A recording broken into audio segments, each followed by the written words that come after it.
Don Pasquale, a story of love and deception spanning two equally determined generations. It's a thrilling and sparkling comedy about an uncle resolutely committed to stopping his nephew from marrying and going to extraordinary lengths to do so. It was written in just under 2 weeks, and it was the 64th opera composed by the superstar composer Donizetti, and it was an immediate success. Composed for the four most celebrated singers of the day at the Teatro Italiano in Paris, it marks the last of the golden tradition of opera buffa, comic opera. It delighted audiences in the 19th century, and it, of course, continues to do so today. Good evening, my name is Amy Lane, and I am the Head Staff Director here at the Royal Opera. Thank you for watching tonight's Insight with us, and we are supported by Rolex. Now, this season led by our very own star cast of star performers, we're so proud to be presenting a new production directed by Damiano Michieletto, which can be seen on our main stage from October the 14th, and you can also catch it in cinemas around the world on October the 24th. Now, we'll be speaking to Damiano a little later, but first of all, let's meet our very own Fab Four, who will be bringing these characters to life on stage with us. Please welcome Sir Bryn Terfel, Olga Perediatko, Marcus Verba, and Johan Ortea.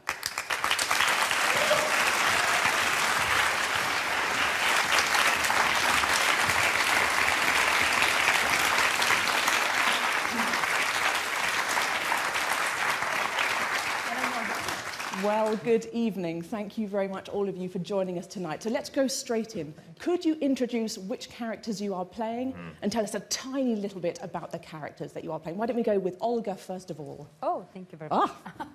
I'm Norina. It's, only one lady in this story, and she's a very young and smart, and she's a good one. Though sometimes she seems to be antipathical, but she's not. Okay, noted. We'll come back to that. Very good. Bryn? I played Don Pasquale, who is, of course, a bachelor, but very seriously, he's now contending for the heart of a younger lady. That's a bold choice. A bold choice. We like it, and we as you like said, two generations, very interesting things are about to happen on the stage, especially when there's a very cheeky Dr. Malatesta in your life as well. Yes. Well, who would that be then? Come on. Yeah, hi, that's me, yeah. Dr. Malatesta is, I think, somehow, like we did with Damiano, the mastermind of this piece, and he's just like organizing the story. Right. I think in this version, he's in love with her. He doesn't like so much Don Pasquale because he's a very greedy guy. He doesn't want to spend money and so on. And he's fast, smart, and good in filmmaking. Okay, so let's keep an eye on what's going on there. Real evil. So that leaves, who do we have? Yeah, I'm Ernesto. I'm the Don Pasquale nephew. And yeah, many aspects I am hypersensitive. I'm a victim, always a victim. But I have a very good heart, and I'm romantic, and I sing the most beautiful parts of the... So a victim with a good heart. That's true. So, Bryn, you are debuting this role of Don Pasquale. What drew you to want to look at this character now? What's the fascination with It's frightening, isn't it? Well, I'm collecting roles now that I can use maybe for the next decade of my career. Fantastic. It's a good collection. Don Pasquale seems to be an opera that they are performing quite regularly in places like Paris. This production has come from Paris. They do it in Vienna, of course. So I'm looking to hopefully maybe singing in those opera houses in the next 10 years. And Don Pasquale is a brilliant story, of course. It's a little bit close to the bone, Amy, at the moment, because I just got married to a beautiful young lady that's younger than me. I think that's okay. But I don't have a Malatesta in my life, so everything went perfect. Excellent. Quite right, too. So how does this character compare to... Recently, we've seen you on stage as Dulcamara in L'Elysée d'Amore, also a Donizetti role, Baron Scarpia, and, of course, Boris Godunov. Yes. I mean, this is quite a different kind of fellow here. Yes. Well, and yet they all fit into one glove, predominantly bass baritone roles. Maybe Scarpia, maybe a little higher, but I think they fit nicely together, and I just did Boris Godunov and Scarpia, the Royal Operas. Feel very, very happy that I have, and to be a part of such a wonderful opera house, the best in the world, you have to say.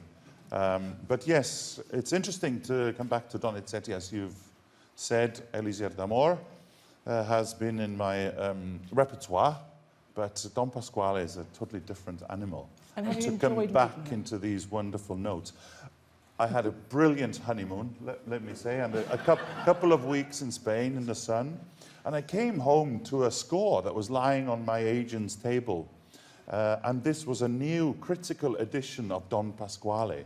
So whatever I learned in Spain and before that, I had then had for the next 2 weeks to maybe rejuggle some notes, some words, which for the first week of rehearsals was driving me absolutely crazy. And where have we landed now? Now I'm in between the two scores. Excellent. Still making Yes, a our very mistake own here version. and there, but hopefully now in the next 2 weeks I'll be getting iron into out. that new critical edition. It will be our very own at the very least. Yeah. You are not alone.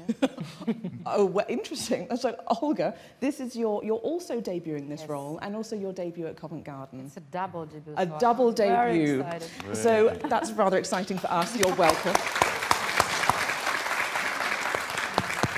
So how are you enjoying discovering the role of Norina?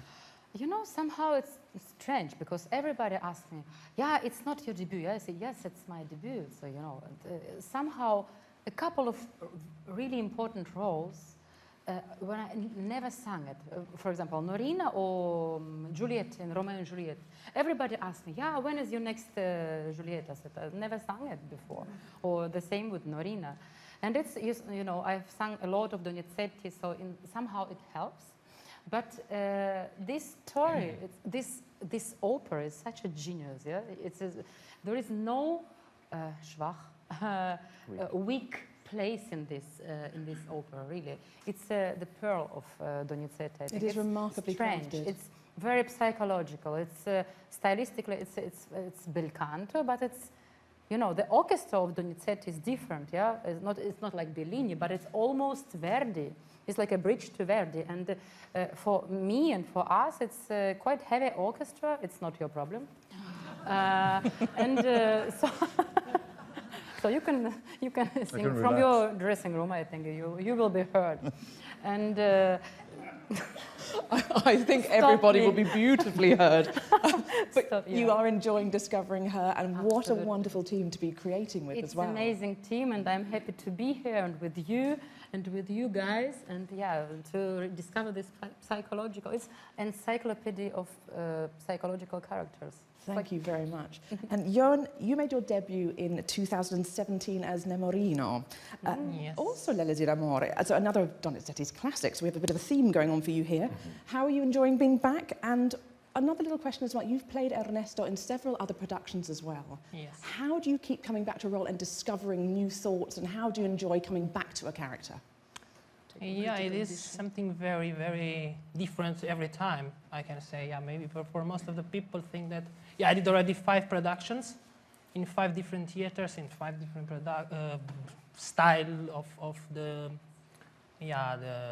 stagings, and of course different conductors. And yeah, every time when I turn back to Ernesto, I find something different and something new, something, and that gives me more opportunities or words or cadenza. And with Maestro, I'm very happy to have new cadenza, and we have addition like we spoke critical edition. Then we have many different notes and different words. We have to change. It's like new, completely new for me. Rediscovery every time. Yeah. That feels great. And Thank you. And Marcus, you have performed here in La Callisto, La Bohème, Ariadne, Die Zauberflöte, and I think you sing works of a vast range of composers, Mozart, Wagner, Debussy, Verdi, Tchaikovsky. Coming back to the bel canto singing, how do you enjoy coming to the role and working with the bel canto? It's a very healthy thing to come back to Mozart and to bel canto, to Bellini, Donizetti, which is like perfect for the voice. Now in my stage of career, it's very interesting because, in fact, I'm doing French repertoire, Péléas, I'm doing Onegin in Russian, I'm doing Tannhäuser in German, and it's just like the whole mixture is crazy at the moment. But then again, as being here now, also rediscovering, also actually with Evelino Don Pasquale, it's just, and it's so good for the voice. It's just like so, it opens up your body, and you know where you are actually. And it was more difficult with the Tote Stadt, which I did in La Scala, or with Ariadne of Naxos, which I did Musiklehrer now. It's more complicated, so it depends also on the languages. But I mean, it's just like, Bellini, Donizetti, and you go towards Verdi also. It's perfection for the voice. So it works so beautifully for all four of you, very clearly. Yeah. Now, of course, this is a comedy. So how does it work in the rehearsal room when you're creating comedy? Do you have to be highly choreographed? Is it very, very precise?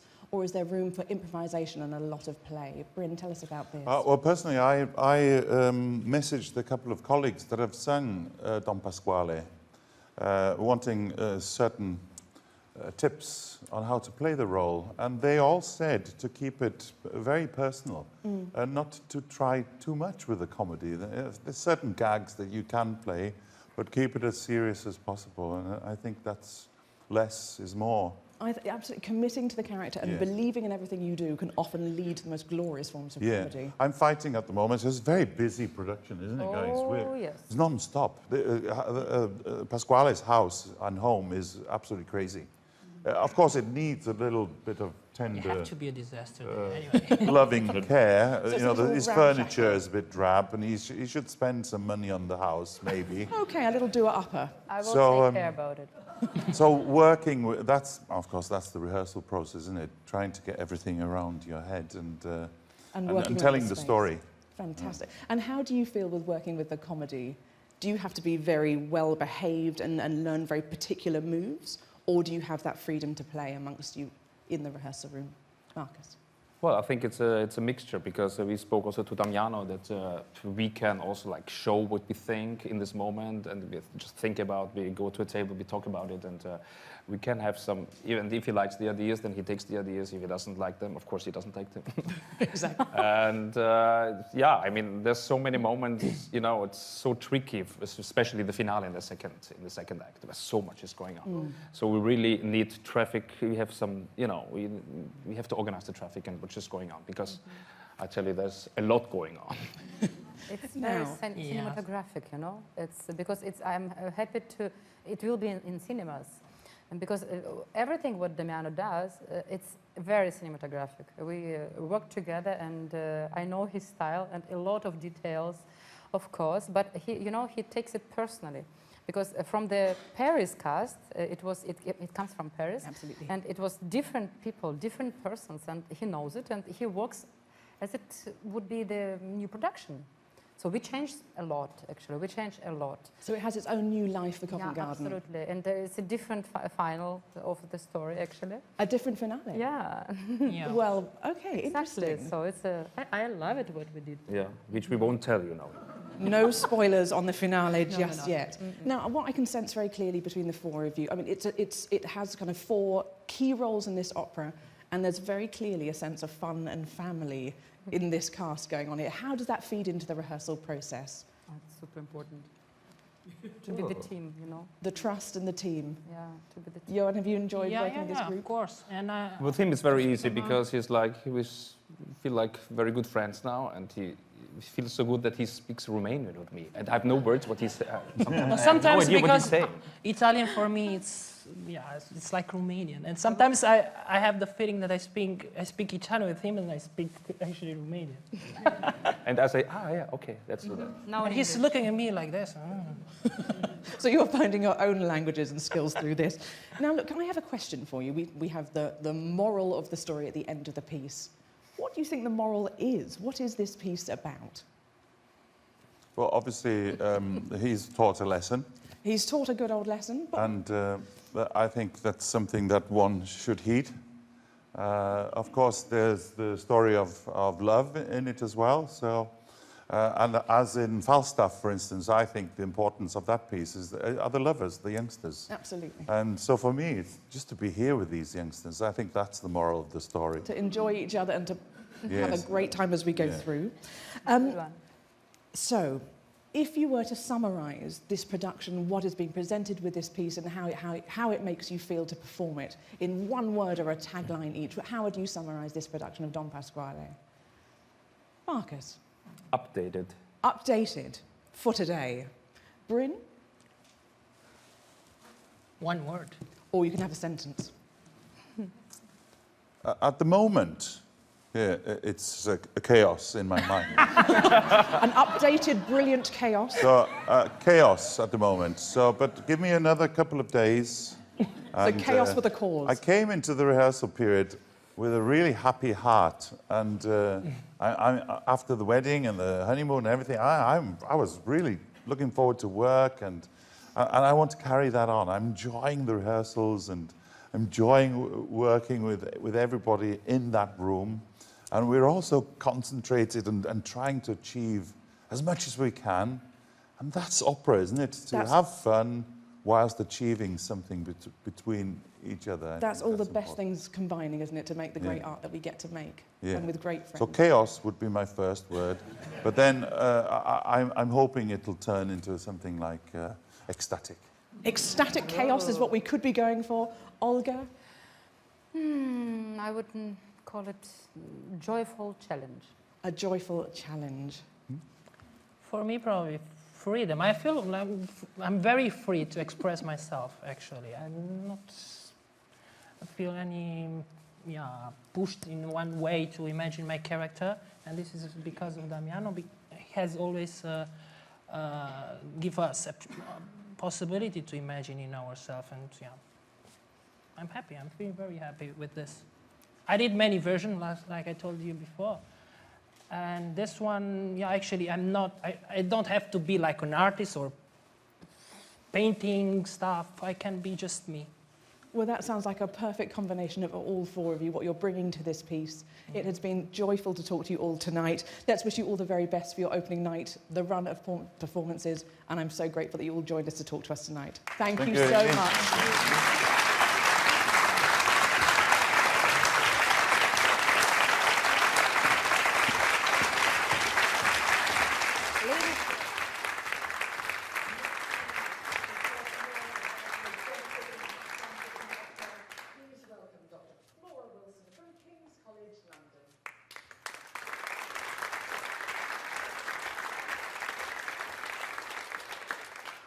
Laura, lovely to see you. Lovely to see you as well, thank you. Thank you. So will you tell us, where does Don Pasquale fit in Donizetti's highly impressive catalogue of operas? Yeah, I mean, this is a man who wrote an awful lot of operas. He wrote about 70 in total, as you said already. This is his 64th.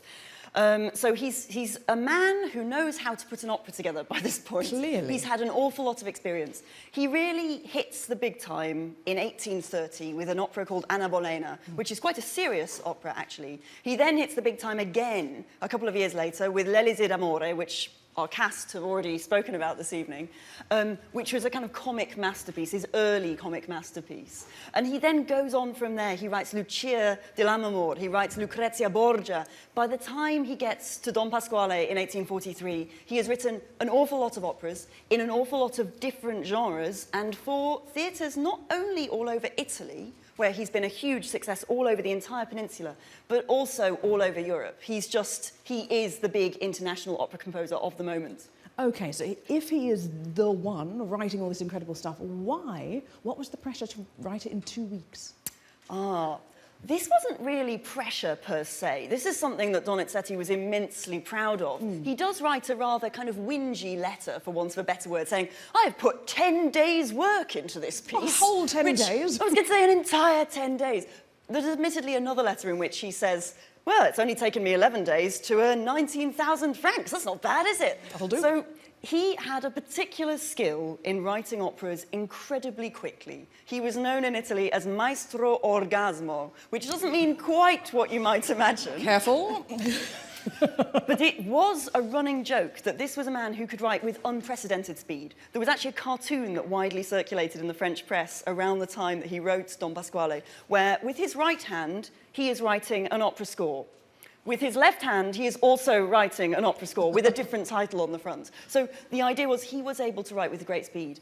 he was able to do that because Italian opera was really based in convention at this time. He was also a prolific self-borrower. So if something hadn't quite worked out, in 64 operas, you win some, you lose some. He'd had those big hits that I've already mentioned. He also had some other operas that didn't go down quite so well. He raided himself endlessly, including for this opera. There are bits of this opera that started life elsewhere that he was able to repurpose. But he did work under immense sort of self-pressure, if you like. Is that where all the good stuff came from? Yeah, I think so. It's this endless. I mean, he was a complete coffee addict for a start. I mean, you know, caffeine addicts of the world, you have great company in Donizetti. He really was a kind of high-energy composer, and I think you can kind of hear that in the music. It does have a buzz, doesn't it? Now, look, you said he travelled a lot also. During a rather short lifetime. Yeah, he died at 51. I mean, one of the kind of questions I would love to know, you know, what would he have written next if he hadn't died so early? What would have happened? But, yeah. So what brought his opera to Paris, then? With all his travels, why did he want it to open there? Well, it's a good question. So Donizetti had actually lived in Paris on and off for several years by the time he came to write this opera.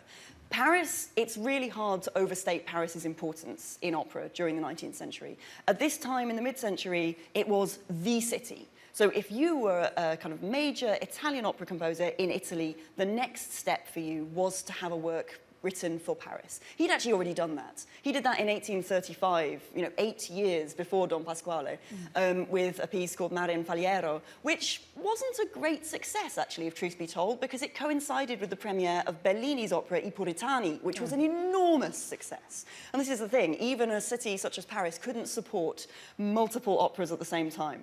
But Paris was really the world centre for opera in the 19th century. And so, of course, it had all the prestige, it had most of the funding, they were the best funded opera houses out there. It had these 3 different opera houses, one of which specialised in Italian opera, but the others were also places you'd want to have your work performed if you were a really serious composer intent on an international reputation. So there was a brand new director at the Théâtre Italien, the Italian theatre in Paris, in the early 1840s, and of course, he wanted a new piece from Donizetti. Why wouldn't he? Yeah. This man is the composer of the moment. What's more, he had 4 of the most famous singers on earth ready and waiting, and so what better music to launch them with for that season than to get Donizetti to write for them? So go on then, this star cast, which we've seen our very own I was going to say, version. I feel as though I'm sitting, there were quite large shoes to fill here. I'm, it's you know, where Bryn was. It is a great seat. So who was their star cast at the time? These were 3 of the 4, the quartet of singers known as the Puritani Quartet. Remember I said that Bellini opera, which was a huge hit in 1835 in Paris. 3 of those singers were booked again for the Théâtre Italien. They were Giulia Grisi, who was one of the star sopranos of her time. Her soon-to-be husband, Mario, who was the one person who hadn't been in I Puritani, he was the tenor. And he was the heartthrob tenor of the moment. He was also a count, remarkably. He was an aristocratic tenor. Excellent. And then singing alongside them were Luigi Lablache, who was the most beloved bass of the age. And he was also Queen Victoria's singing teacher, among his many other activities. And finally, the baritone was Antonio Tamburini, who was, for want of a better term, the Barry Hunk of his age. So these really were the singers you would want. Donizetti had experience of the 3 who'd been in the Puritani quartet, of Grisi, Tamburini, and Lablache, and he knew their voices, so he was able to really sculpt these lines to make the most of their vocal talents and dramatic talents as well. So we kind of hear them in the music. So really, it's no wonder we had all the ingredients adding up to make a perfect premiere. Absolutely. And it was a hit, wasn't it? It was an absolute hit, yes. It was, as you say, it was kind of primed to go down well. The interesting thing here is actually that there were some critical voices. They were, I'm afraid, London's critical voices. There were some music critics in mid-19th century London who loved to dislike Italian opera. And so there was an amazing critic who wrote about the vicious brass and the fact that there were orchestral abominations in this opera. And it's actually really interesting hearing our cast speak about the fact that, yes, this is actually quite a heavily orchestrated piece, that there is quite adventurous use of orchestra for the time. Donizetti was experimenting. He was taking his cue from the fact that Paris had these astonishing musical resources. It had the best rehearsed orchestras in the world. So if you were Donizetti, why wouldn't you write in quite an extravagant way for them? And so he, in that sense, is absolutely preempting the kind of Verdian orchestration orchestration, where again, Verdi was criticised so often for his noisiness with the orchestra. And that, these days, is what we love. We do rather love it. Well, look, we'll be talking a little bit more later on. We will. Delving a little bit further. But for now, thank you so much for joining us. And we'll Thank you speak very later. much. Thank you.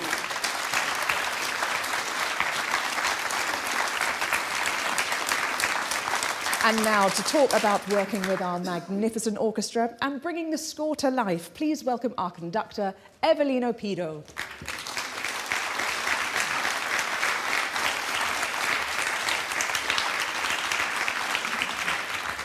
Lovely to see you.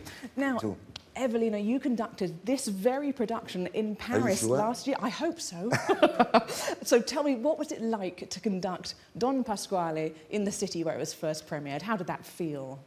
I mean, I feel very well because I love music, of course. I love life. I love Donizetti, in this case, Don Pasquale. And then I have also a big chance to have to make music here in your wonderful theater. So from Paris to London, how lovely. Yes, it's a co-production with the same Damiano Michieletto. We created, we built. You built. all together this opera in Paris. And now we renovate a little bit, we change something. Because so it's all fresh and sparkling. yes, because we change, you know. Of course, exactly. The biorhythms are different every day, you know. Absolutely. Then it's important, you know, to give something more interesting. And then I have, we have a chance also to have a very good cast, really very good quality, and then we need, because for this kind of opera, we needed to have, because you know, we talk about bel canto. It means something, no? Beautiful singing. Exactly. I mean...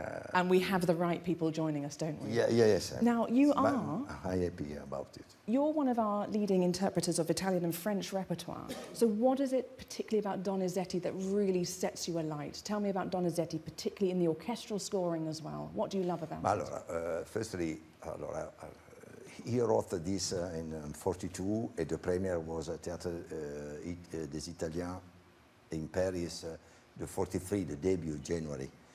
He wrote, it's true that he wrote this opera in 11 days, but be careful. He wrote, I mean, he was a very good composer, a genius, but generally he wrote the bass line and then all the vocal lines. It means that during the following days, the following weeks, during the preparation of the rehearsals, he put it inside, he wrote about the instrumentation, step by step, day by day. Of course, vocal line was there. Yes. Vocal line was there. That was all set. Absolutely. And then, you can imagine, he wrote Elixir d'Amore, the other very good masterpiece by Donizetti, 10 years before, in 32. 10 years after, of course, he had more maturity.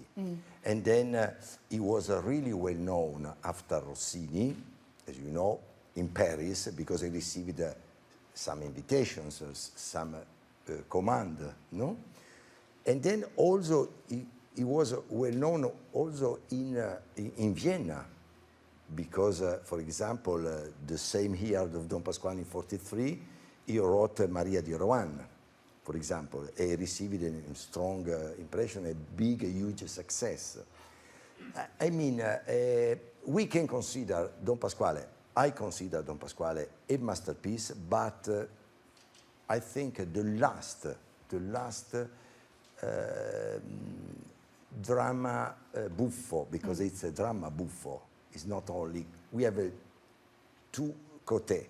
Côté nostalgic, côté larmoyant, et côté comique. Yeah. It's a combination. Yeah. And then for me, it's the last one. Example of this kind of opera. Why? Also because in that period, just only few years ago in Paris, we had another incredible composer like Meyerbeer. He created the Grand Opera, the taste of the audience in Europe, also in Italy, of course. The taste of the intendant changed completely. And then the bel canto, step by step.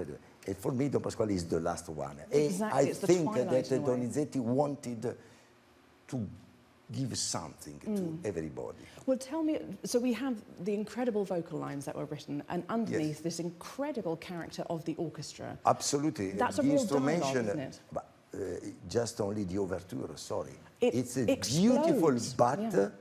believe me, really difficult for the orchestra. It's our visit card, and then it's so tricky because also is my opinion, my conception. Bel canto needs also to have a lot of flexibility. I ask a lot of flexibility in the vocal line, but also in the, for the instrument, because it's a dialogue between the pit and the stage. It's a conversation. Do you understand? To give this, you give a more interest, theatrical and musical interest. It's not easy, because also Damiano, I love a lot his production. We created, of course, and then he asked a lot. He pretended, of course, his vision, and then we are here day by day because it's not easy. Some movements, and then vocally speaking is so difficult. It's a lot to put together. And then for the singers, they needed to have more maturity every day, you know. And then, but we are here to work heavily, but with happiness. Heavily, but with happiness. Yes. Now, if we were going to ask our audience to listen out for one particular musical highlight, what is your, do you have a favourite moment in the score? What should we listen for? We can say, theatrically speaking, we can say that the more dramatic moment is, of course, this slap that Don Pasquale received. For a man of, you can imagine, the 70 years to receive the slap. And then it was a scandal, because in that period, you can imagine Of the course. theater to receive a slap on stage. And it's a shocking It's moment for everybody. Yes, it's a theatrical speaking. Of I mean, course. we have, I can say my favorite. I mean, of course, the concertato, when is the Act 2 è rimasto, l'ha impietrato, the exposition of the baritone, for me is one of the moments, because it's like a tableau vivant. And then it's beautiful music. Donizetti created something of special, but we have so many moments, melodies, magnificent melodies. Incredible. Harmonically speaking, also we have a fantastic, precious moments. I repeat also the orchestra, and then, excuse me, I would like to spend one thing. We have one last thought. Sorry. Tell me. Sorry. About the chorus presence. The chorus, of course. Presence. Yes. Why? Donizetti invented one thing for me in this opera, because never, neither Rossini, Bellini himself, generally, or opera seria, opera comic, there is always in the Act 1 the introduction of the first scene, chorus, generally. Generally, but here? But here, no. A chorus arrives on the third act. The third act is small pages. He wrote small pages, but so beautiful, but so difficult. And it's a tune that everyone... To sing. But interesting this, no? The present, because we have 4 characters, of course, 4 principals. The 5th character is the notaro. Notary, of course. Is a character. And also orchestra is absolutely protagonist, because the instrumentation is wonderful. Now, but also, Evelina, vocally speaking, is so interesting and so important. I'm going to borrow your thoughts about the chorus later on, and I'm going to be speaking to Damiano more about the chorus. So, Absolutely, with great pleasure. Please, So- Damiano. so for now, I'm going to say thank you so very much for joining us this evening. It's been a pleasure you to very speak much. with you. Our wonderful too. conductor, Evelina Pido. Thank you. Thank you.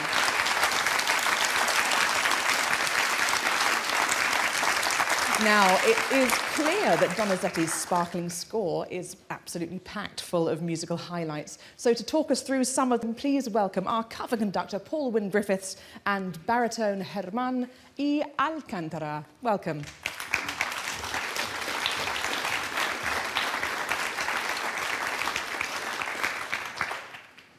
Hi, I'd just like to talk a little bit about how we've prepared the opera, a little bit about the style, and I'm going to set you some homework.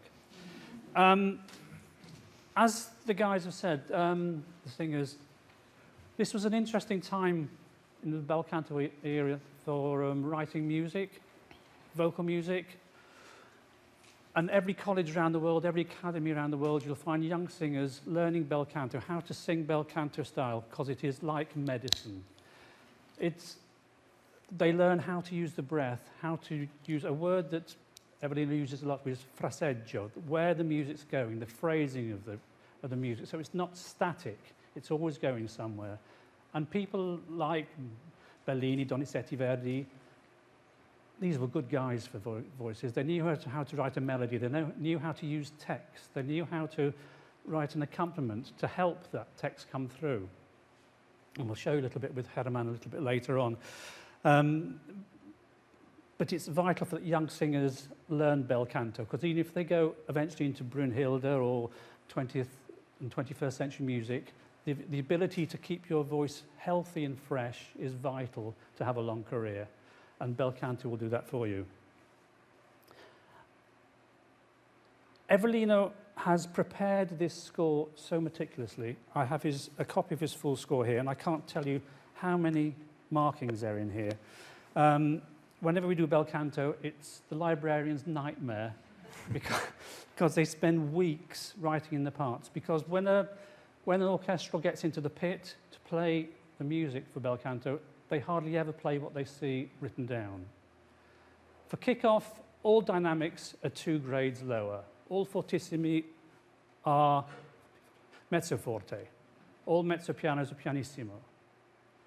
This gives it you don't want a heavy sound in this music. In Elise d'Amore, La Fille du Régiment, Don Pasquale, the 3 comic drama operas, they don't need the heaviness of the later Verdi operas, or even some of the early Verdi operas. We even use small bore trombones in the pit for this piece, which hasn't got such a full bass sound to it, but it's more direct and lively, and it gives it a different texture. Evelina has marked up the score very clearly because all notes aren't the same length as written. Sometimes notes are shorter, some notes are longer, depending on the text. So it's put in the orchestral parts, and the singers have to know as well. So there is an ensemble. The ensemble in this piece is Evelina's favourite word, tricky. It's very tricky to get this together because it is so transparent. Just the 4 characters blended together, you hear everything that's going on. There's no hidden sound at all. Little things like, so many decisions have to be made in every bar. Little things like a bar like 2 bars like this, which you've heard 100 times in bel canto aria. That's what's written in my piano score, what's in the full score. Now, do you play that last note as written? A full crotchet, or do you shorten it? Do you do a crescendo through it, or you do a diminuendo? And it's all to do with what the text is above it. If the text is a question, you want the music to sort of go up in tension. So you get a feeling the orchestra is telling you what the text is about, and vice versa. As Evelyn just said, it's a dialogue between the stage and the pit. So the orchestra is informing the stage, and vice versa. One other thing about Evelino is he's very loyal to Donizetti. He's studied this score and done critical editions of it so well. He knows the style so well. He knows the traditions. He knows all the recordings. He won't disregard them, but that's not what he works from. He works from what Donizetti wanted. He understands the style, and you're going to learn that now. So you can go. Your homework is you're going to go home and you're going to write a bel canto aria. And I'm going to tell you how to do it. It's three things we need for an aria: a good melody, an accompaniment, and text. So if we give... this is the melody that Herman is going to sing in a minute for us. Just a simple melody. What is a melody? It's just a progression of notes, logical progression, and the aria will develop into a climax at the end, with usually a little cadenza at the end. But it's just a simple little melody.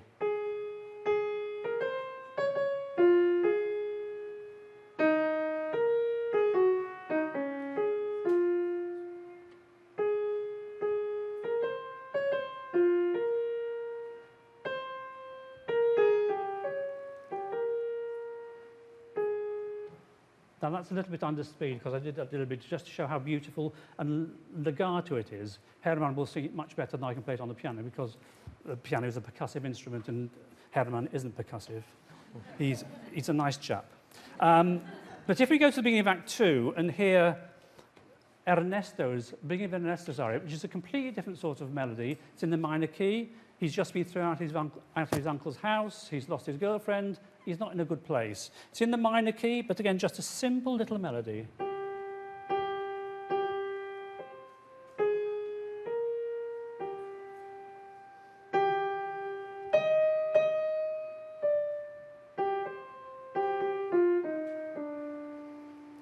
Now, that's what I mean by, Evelina means by fraseggio. The whole thing has got one feeling to it. Casta Diva from Norma is the longest melody ever written, probably. It goes on for about 36 bars. And you've got to have that whole feeling of the whole piece. Now, we need to add to that melody. Right, OK, you've gone home, you've written your nice melody now. You've written your nice melody, which you're happy with. You can choose yourself whether it's a happy one or a sad one. Your choice. Just make a nice melody that shows the emotion of what you're wanting to say. The accompaniment for bel canto is very simple.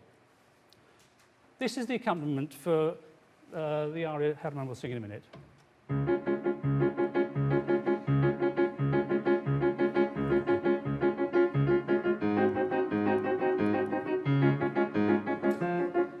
Now, I think we could write that already. That's not really very complicated, but it's great because it gives you the pulse. The way I'm playing the speed of those repeated notes gives you a pulse of what the character is feeling. It also does not get in the way of these wonderful melodies. That wonderful melody that I played before, that goes together with that simple accompaniment, and it doesn't get in the way. There's no conflict to make the singer fight or push. That was a bit dry. So as well as those string chords, occasionally, in this case, he uses a clarinet and a horn just to add a few sustaining chords. So it's not quite as dry as it was.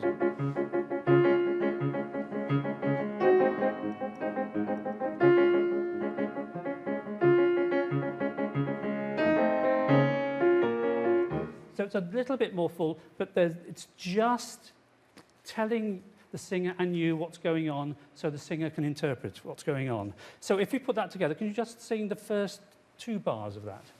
I promise you'll sing it all in a minute. Oh, another tradition. Whenever you get a bar like an introduction like this, which happens in Verdi, but all of them, they usually, it's not in the score, but they usually start it with mezzo forte with a little diminuendo. So it really establishes the key, and it doesn't sit. So you get... Bella siccome un angelo in terra pellegrino. That's enough. Good. That really shows already putting the melody with a simple accompaniment, and you don't need any more than that. OK, so you've gone home, you've written your melody, and you've written a simple accompaniment. Are we OK so far? You're not convincing me. Anyway.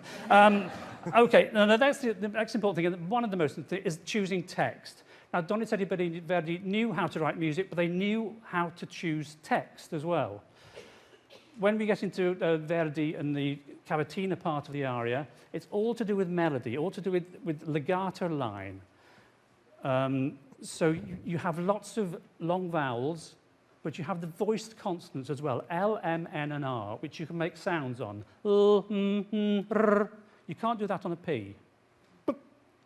You can't make a sound on a P. Stop it. So they choose text. If you open a Bellini at any page, you find words full of long vowels and voiced consonants.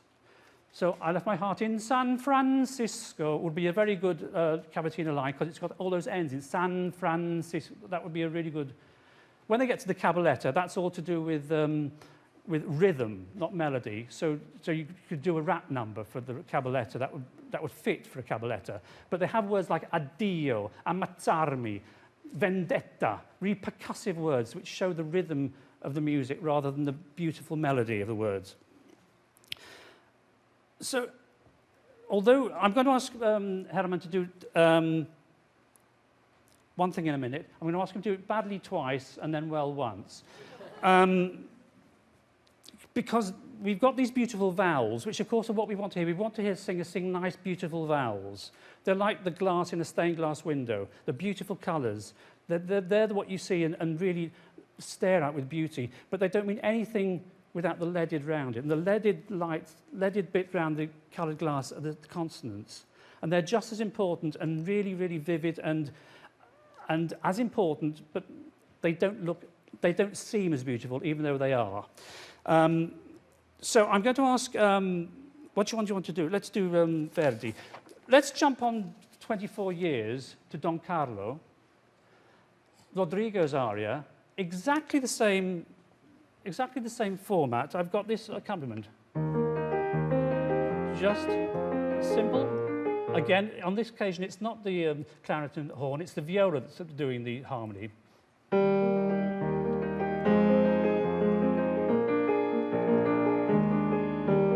But again, it's just a simple accompaniment with the tune on top. Okay, the harmony's a little bit more chromatic, a little bit more complicated. We're in Verdi land now, but it's exactly the same. Now, is this the one you wanted to do badly? Okay. Okay. Now, I want him to sing it just emphasizing the long vowels. And you get some young singers who think that vowels are the important thing, so they just sing with vowels, and you don't get any consonants at all.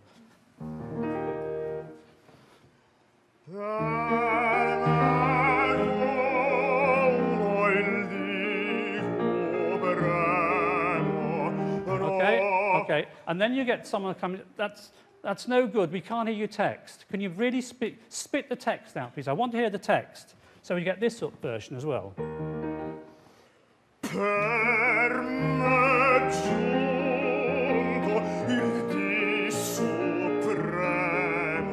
Okay, now you understood every word of that, but I don't think you wanted to hear much of it. So now he's going to do it nicely. Per me giunto il dì supremo, non mai più ci rivedrem, ci congiunga Dio il ciel,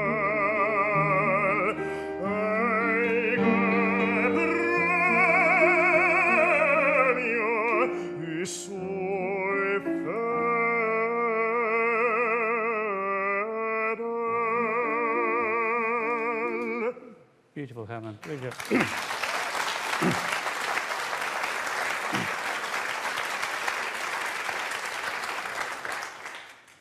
Now I'll ask Herman to sing the Malatesta aria, but I would like to say you would not have got Rodrigo's aria if you'd not had Donizetti and Bellini. It was a stage that started it all off, made this style, and Verdi carried it on into something special. But the music of Donizetti was vital, and the music of the bel canto area was vital to what came after it. Okay, just this little section from the Malatesta where he's selling selling his sister to Don Pasquale in marriage. And we're having words like bella si come un angelo. Just say angelo for me. Angelo. See how that's nice to sing. The N helps you. The words, the piece is littered with it. Sorriso incantator, enchanting smile. Sorriso incantator. Say that one. You can use that one in your melody tonight, okay? That's a good one. Okay, but it's littered with this. And of course, at the end, there's a little cadenza, which is where Hermann shows off what he can do with the voice.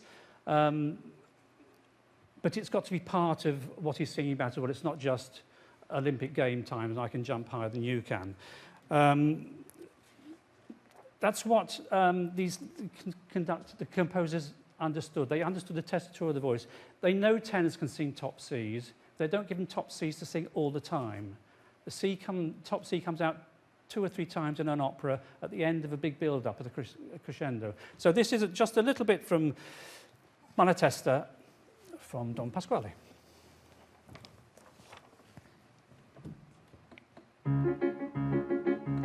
Bella siccome un angelo in terra pellegrino, fresca siccome il giglio che s'apre sul mattino, occhio che parla e ride, sguardo che il cuore conquise.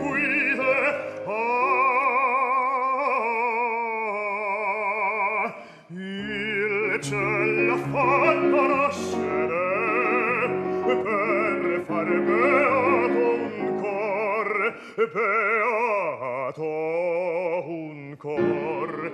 Il ciel l'ha fatta nascere per far beato un cor, per far beato un cor. Il ciel l'ha fatta nascere per far beato, beato.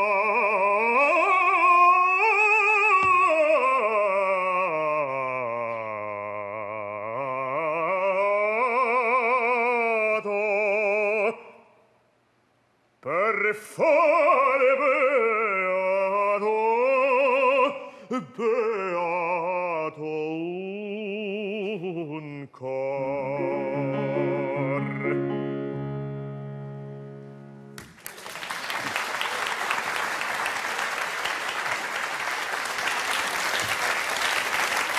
Thank you to Paul Griffith and to Herman E. Alcantara. Thank you very much. And now it's welcome back to Dr. Flora Wilson, who's going to talk more about how the opera was received by the audiences in the 1840s. Welcome back, Flora.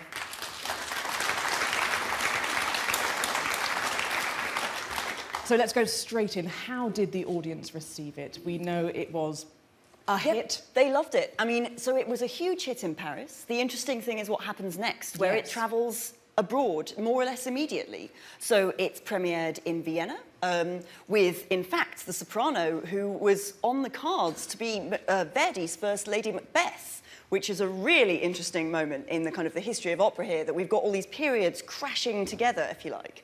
It went to London, of course. It came here and it got critiqued by people who didn't like the noisiness of the orchestration. And of course, it went back to Italy. It was a huge hit at La Scala in Milan. So it went internationally. It's also, more's the point, very, very quickly crossed the Atlantic, because Italian opera by this time in the mid-19th century was a truly international phenomenon. And so the first performance of Don Pasquale in the US was in New Orleans, of all places, which had a really influential opera house at that time. And it was only a couple of years after its first performance in Paris. So opera was moving incredibly quickly around the globe at this time, even though, you know, steam packets were still how you crossed the Atlantic and it would take weeks. Opera was something that was moving in those directions. So it was travelling and visiting all these key places and spaces.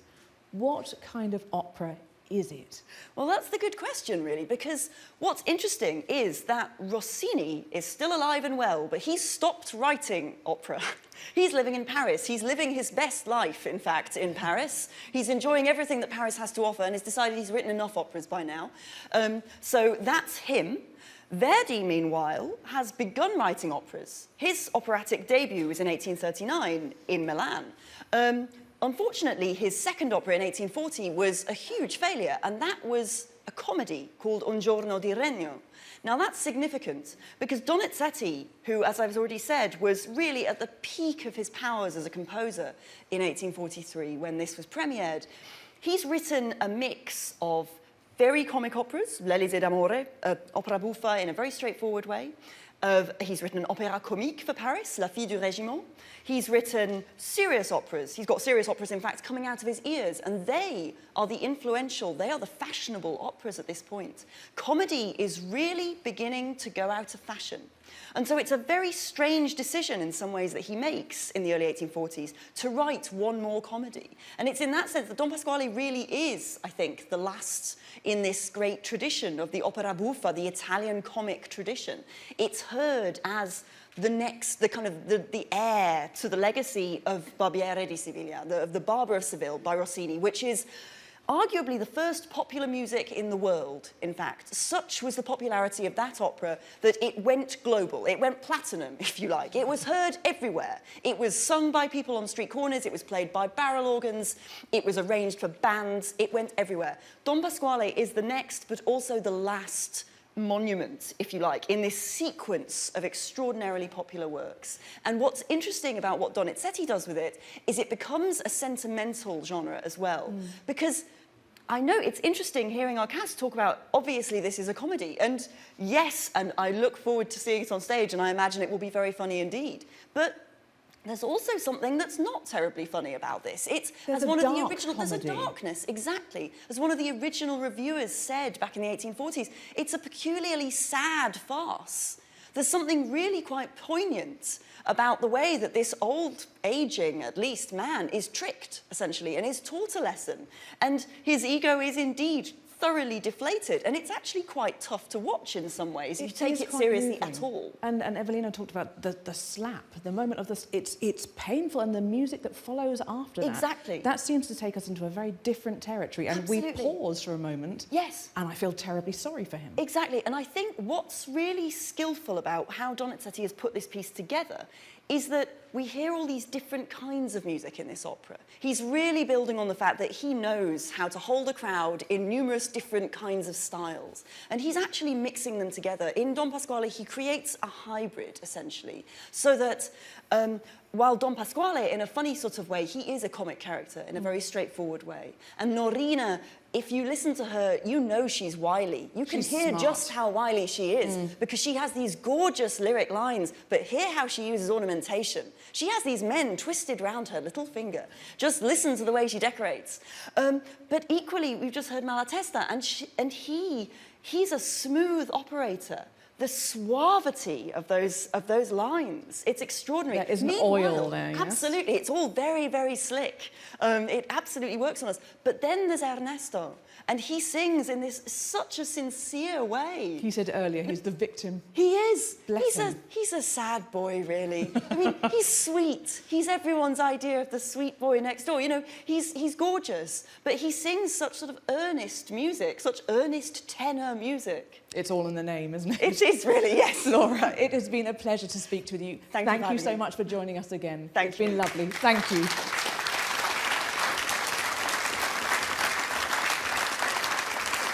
Now, it is fantastic to have people watching all around the world with us tonight. You are all so welcome. Thank you for joining us. Now, don't forget, you can watch Don Pasquale in cinemas across the world on the 24th of October.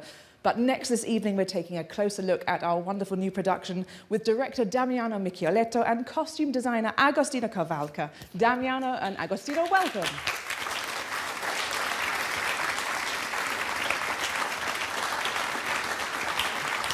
Hello, hello.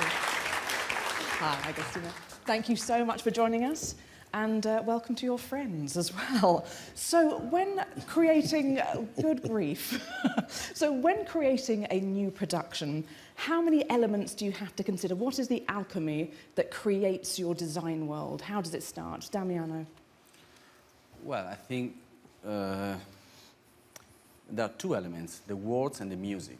That's a great place to start. That's the only thing that you have to consider. And for example, I think it's not useful to consider the notes that are in the libretto, the words that are in brackets. The stage directions? The stage direction, yes. Because somehow it's much better if you just take the words and you try to understand and to invent a world that have to fit with these words and with this music. So these two elements are the Bible that you have to take. Well, that's a perfect place to draw it all from, of course, the score and the text. So, with that in mind, where did you decide to set your Don Pasquale, and what did you want us to see as the curtain rises? Well, honestly, I would say that it's set where it should be set, which is the house of Don Pasquale. So it's nothing about putting an idea or putting a concept upon the story. It's just the story is set in the house of Don Pasquale.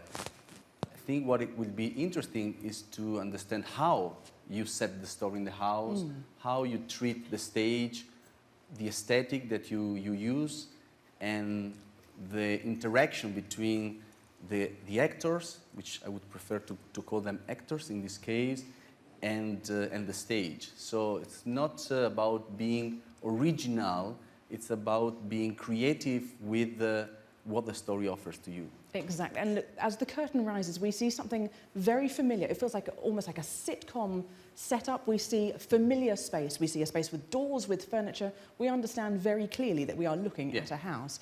Agostina, also, we understand, we see costumes that seem familiar to us as well, and I can't ignore your friends. Yeah, what's going on here? this is Don Pasquale. I say hello. Yeah, just to follow what Damiano said, what you said in the right way, just to put this situation as real people on stage, like us, really authentic. Yes. Especially also, Bryn said the right things, to don't make any comics, there is no caricature. There are people like us, in a situation like if we are in the real life. And that is the things to say about, I won't say costume anymore, it's just character. Yes. And I insist on the fact that costume, it's not really what we have to design, it's just the skin of each actor. So it's the extra layer of it's character. Absolutely the real skin, the real... So, from where you created this in Paris, now bringing it over to London, you have a new cast, it's a different house. Have you decided to make any changes? Do things work differently on the cast members? How's it grown? Well, I would say I did many changes. Of course, when it's a co-production and the set is done, the money has been spent, let's say, no? So you cannot change everything also because it makes no sense. It means that you have no clear idea of the direction that you have to follow.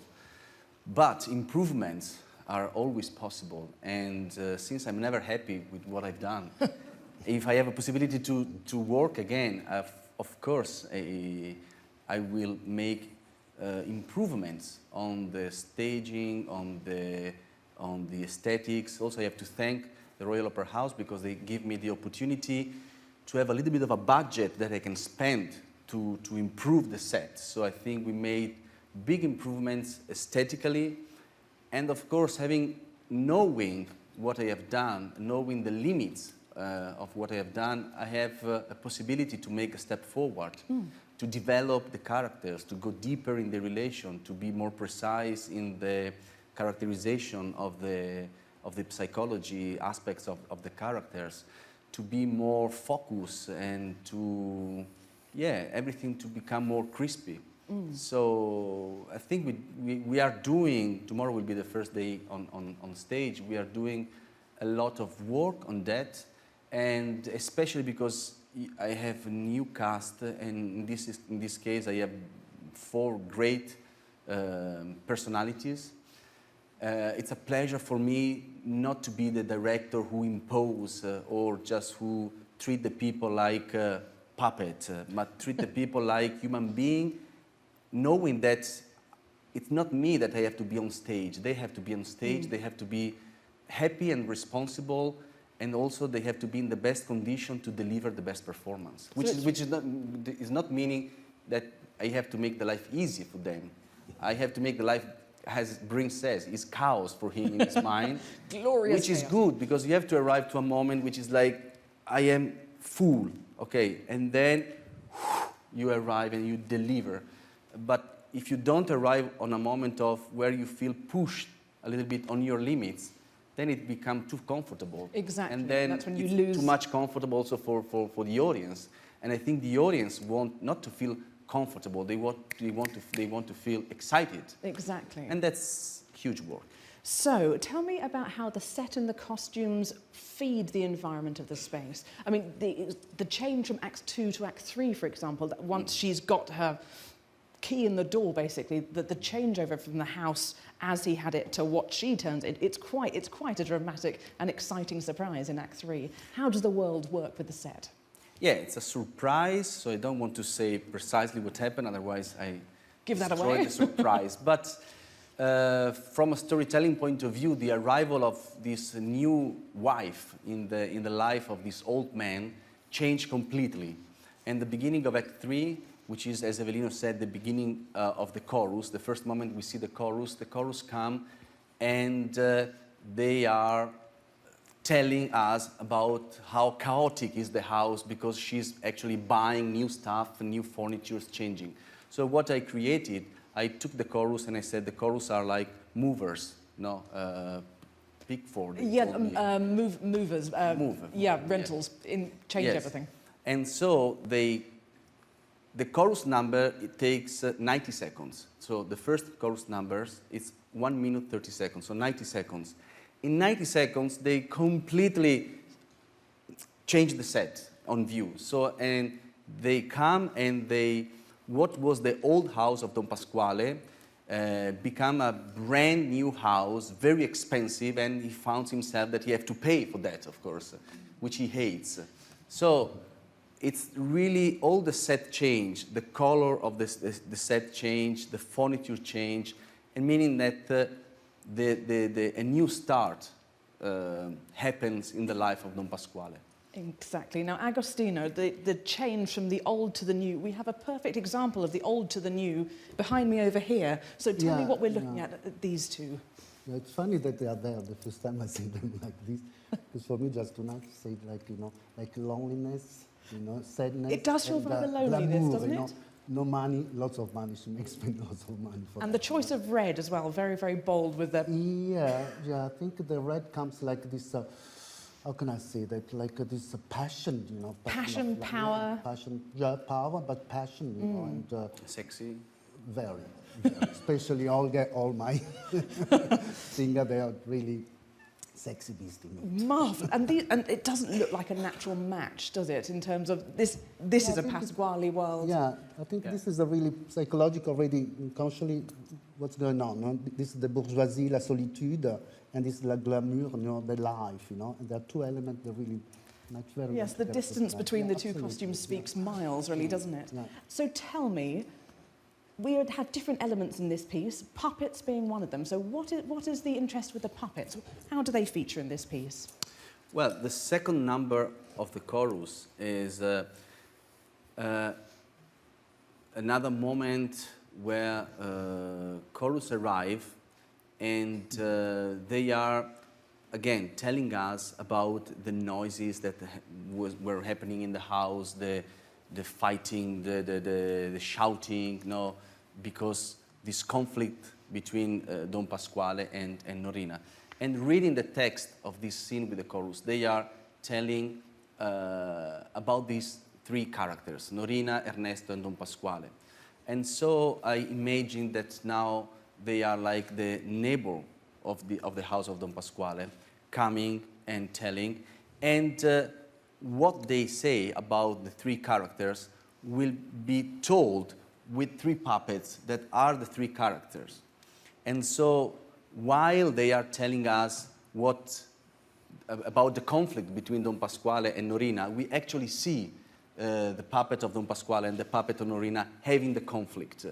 And they will tell us what has happened in the first act. So the puppet somehow repeats something that you have already seen on stage in the first act, but told with the puppets. So I just add this element, which is funny and which creates a moment of surreal, so a kind of a visionary moment. Also because the chorus in this opera is like, you could easily take it away. I mean, it's not really part of a development of the story. It's just a number. So I said, let's have a number which we open the door into a kind of very surreal moment, then we close the door and we go on with the story. And so these three puppets will come twice in the story to have this extra element. Yeah, extra element and fresh. Because you have this wonderful natural world, and there's another extra element that makes us think in a different form, and that's the video element. There are some incredible costumes going on in that as well. What's the extra element with the video? How did you decide to put that in? Well, the video element, the video is very tricky in opera because sometimes it's used like basically saying, when you have no idea, just put the video. So it's very, it's very, you have to be very careful with video, which is what we try to do, to be, not to.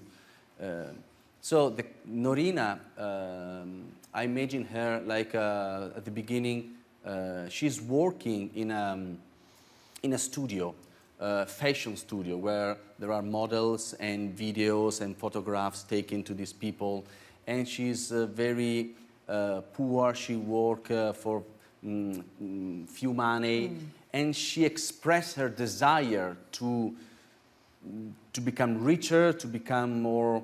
To have opportunity in her life. And the first thing is that she has a conflict in this studio where she's working with the owner of the studio.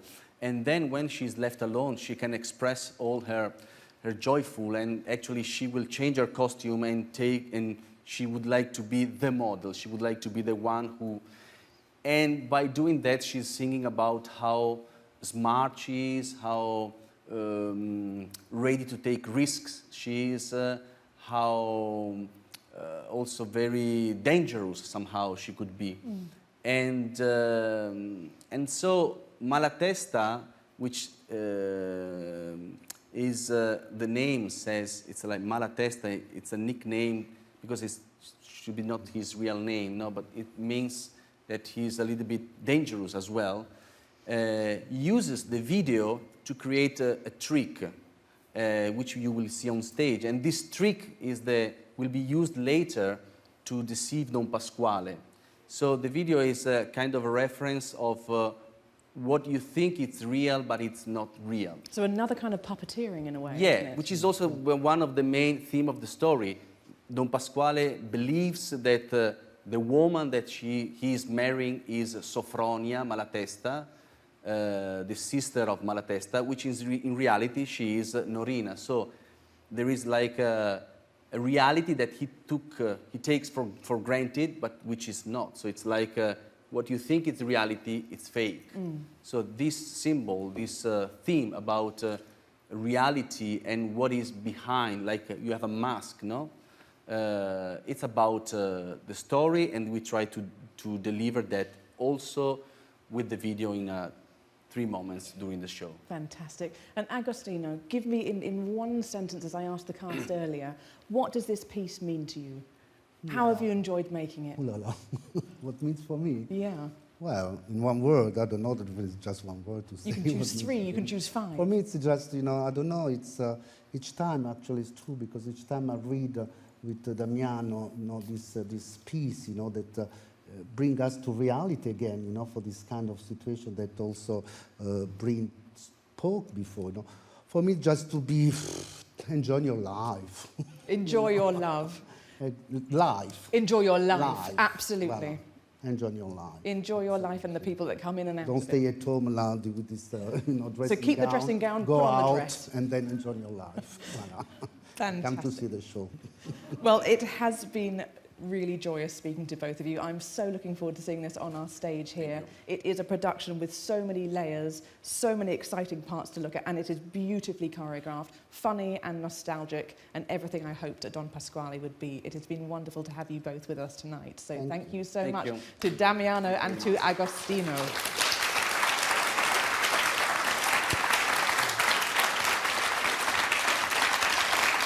So, ladies and gentlemen, very sadly, that is all we have time for. Please join me in thanking all of our guests who have been with us tonight. It has been wonderful to have them to share all their thoughts about this fantastic production. And our huge thanks also go to Rolex for supporting tonight's Insight. Now, Don Pasquale will be in a cinema near you on the 24th of October and live on the stage at the Royal Opera House from the 14th of October. So please don't miss out on this fun and come and join us. Finally, to our audience here in the Claw studio, thank you very much for joining us, and to all of you who've been watching World Live with us on YouTube. Thank you for joining us, and good night.